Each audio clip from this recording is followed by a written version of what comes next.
What's up, guys? You're now listening to Devo with Uncle Theo. Today is day 287, and we're going to cover Mark chapters 4 and 5. Last time we left off, we talked about the fast-paced, action-packed nature of Mark and how much of Matthew we have already covered just in the first 3 chapters of Mark. And today we pick up with the parable of the soils. And it's interesting, in this parable, in verse 13, he says, "Do you not understand this parable? How will you understand all parables?" And I wanted to mention that because Christ gives some very insightful language here where he says that this is the parable that unlocks them all. This is the key to all of the parables. And the reason that is because this parable shows you not only how a person comes into the kingdom, but all the different types of people that will come into the kingdom, some authentic and some false. And so we need to really know this. He said, "Behold, the sower went out to sow. As he was sowing, some seed fell beside the road, and the birds came and ate it up. Other seed fell on a rocky ground where it did not have much soil, and immediately it sprang up because it had no depth of soil. And after the sun had risen, it was scorched, and because it had no root, it withered away. Other seeds fell among thorns, and the thorns came up and choked it, and it yielded no crop. Other seeds fell into good soil, and they grew up and increased,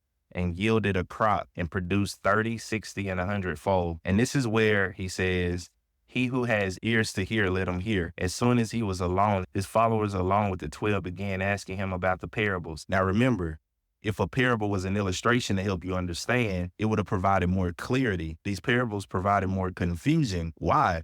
Because remember what we talked about before. Parables weren't meant to explain. Parables were meant to hide truth and to keep people who were rejecting truth from coming under further condemnation, which is why it says in verse 12, "So while they may see and not perceive, and while hearing they may not hear and not understand, otherwise they may return and be forgiven." So he explains it. So now he explains it more to his disciples in verse 14 and following. He says, "The sower sows the word. These are the ones who are beside the road where the word is sown. And when they hear, immediately Satan comes and takes the word which has been sown in them. In a similar way, these are the ones on whom seed was sown on the rocky places, who when they heard the word immediately received it with joy, and they had no firm root in themselves, but are only temporary. Then when affliction and persecution arises because of the word, immediately they fall away. The others are the ones whom the seed was sown amongst the thorns. These are the ones who heard the word, but the worries of the world, the deceitfulness of riches, and the desires for other things enter in and choke the word, and it becomes, those are the ones on whom seed was sown on a good soil, and they heard the word and accepted it, and bear fruit 30, 60, and 100-fold." And so now we know that there are 3 types of soil. There's one that's sown beside the road, and immediately Satan comes and takes away the word. Then there's another soil where the seed is sown in rocky places, and they immediately receive the word with joy, and they have no firm root, and it's temporary. And when affliction and persecution arises, listen to this though, because of the word, immediately they fall away. So this tells us that there's a persecution and affliction that comes up that's not random. That's not just a normal problem because of sin. This is a specific affliction and persecution, a difficulty and trouble that rises up and comes because you have the word in you and you are associated with the word of God. And in those moments when a faith does not stand through those types of trouble, shows that it's not a genuine faith at all, and they fall away. But there's another type of soil that's amongst thorns, and it's because of and those thorns are the worries of the world, the deceitfulness of riches, and the desire of other things that enter in and choke the word, and it becomes unfruitful. And so we see here, as it has been said, not only does money and possessions not satisfy the longings of the heart, they also hinder us and blind us from pursuing eternal things. And then you have the good soil that bears 30, 60, and 100-fold. And so we all want to lie in the latter half of this parable and be good soil. It doesn't matter if we're 30, 60, or 100-fold. And here's the point. You be 100% of whatever fold you are. The 30-folds shouldn't try to become the 100-folds. They were created and gifted differently. You should be 100% of a 30-fold, or 100% of a 60-fold, or 100% of a 100-fold. Whatever God has called you to be, if you are good soil, you should rejoice and be fruitful in what he's giving you. And this chapter ends with the parable of the lamp, the mustard seed, and the sea being still. And so just like yesterday, we are in Mark 4, And these are things that were covered in Matthew 13. But I wanted to help with some harmonization here as well. I said that I would try to bring that up if I could. Here's another one as we enter into chapter 5. It says, they went across the lake into the region of the Gerasenes. When Jesus got out of the boat, listen to this, a man with an impure spirit came from the tombs to meet him. This man lived in tombs, and no one would bind him anymore, not even with the chain. For he had often been chained hand and foot, but he tore the chains apart and broke the irons on his feet. No one was strong enough to subdue him. Night and day among the tombs and in the hills, he would cry out and cut himself with stones.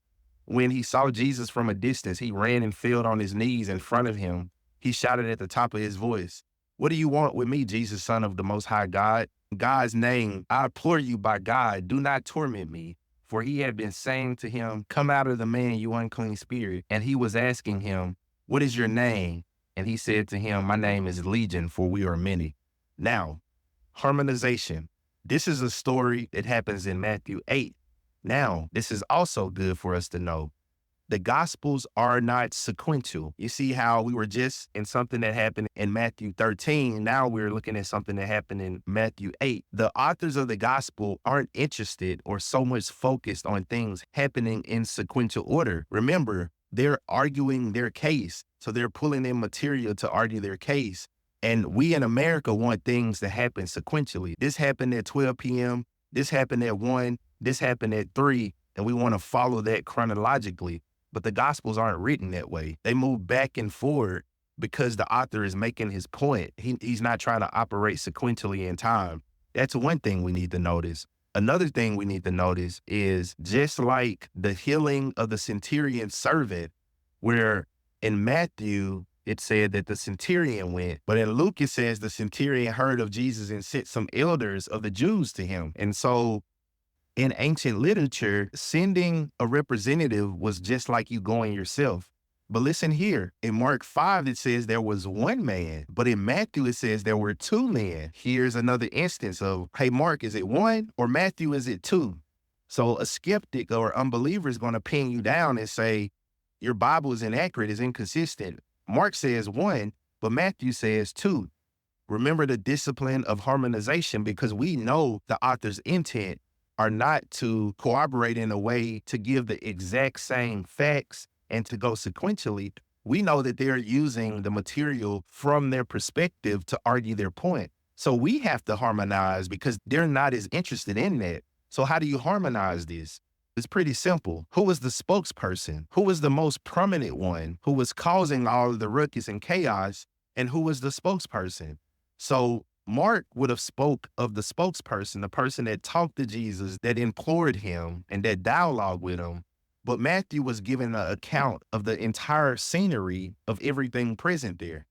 It would be no different if somebody witnessed a robbery and one person said the guy with the gun was so adamant and so aggressive, the robber was not going down without a fight.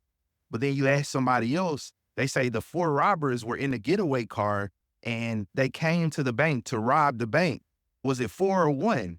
One was telling it from the perspective of the one who was aggressive, the leader, and how he was operating, but the other was telling it from the perspective of everybody involved and giving a scope of the entire scenery. And I guarantee you, if you were to ask Mark if there were two or one, he would have said two, but I'm honing in on the spokesperson.